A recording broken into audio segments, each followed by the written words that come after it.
Tingnan mo. Sobrang lakas ng ano, dat.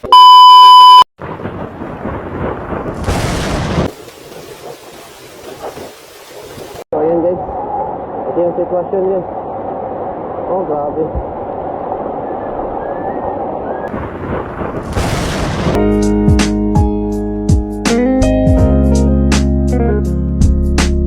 Moments later. Magandang araw po mga idol. So syempre nagpapakita na si Haring Araw mga idol.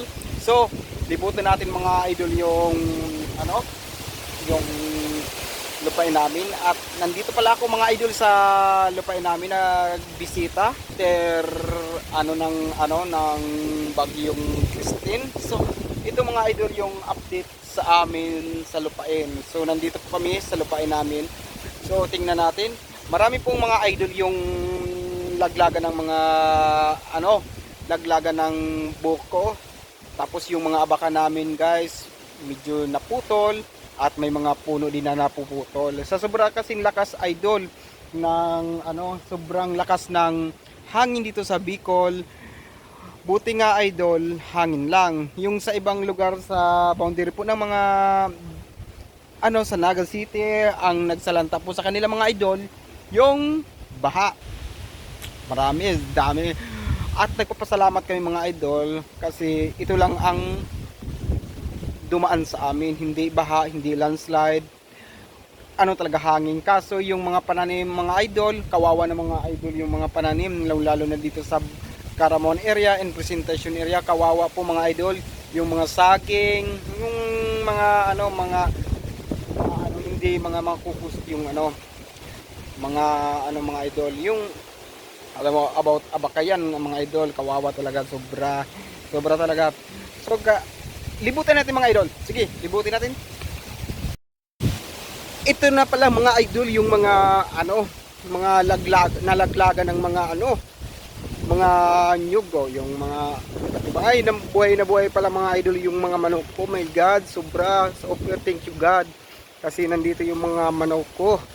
Oh, God. Natin, tingnan mo yung mga laglaga ng mga nyug mga idol. So far naman medyo ay yung mga nyug natin So ng mga taga-Bicol dyan, so maraming mga pinsala mo yung mga abaka, my God. Yung mga nalaglagan yung mga nyog, tingnan mo, grabe lakas ng hangin tingnan mo, kawawa yung mga nyog. So ito na mga idol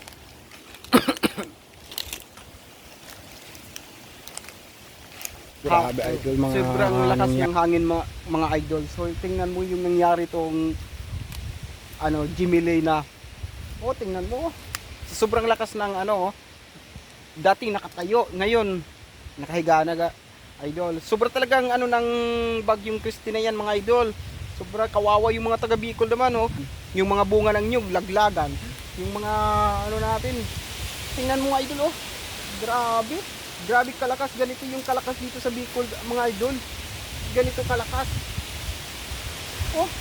tingnan mo, grabe yan ang kalakas idol dito sa Bicol. So far naman ganun talagang buhay mga idol sa probinsya pag ganito yung season na tag-ulan dito sa Bicol. Mga namumurblima ang mga tao mga idol, kawawa naman talaga, lalong lalo dyan sa Naga City. Grabe, baha ang nila. Dito na naman sa amin, hangin, sobra mga idol. Yan po mga idol, mga update dito sa Bicol. Ganito kalakas idol. Tignan mo yung mga namin, sobra my God. Kawawa naman.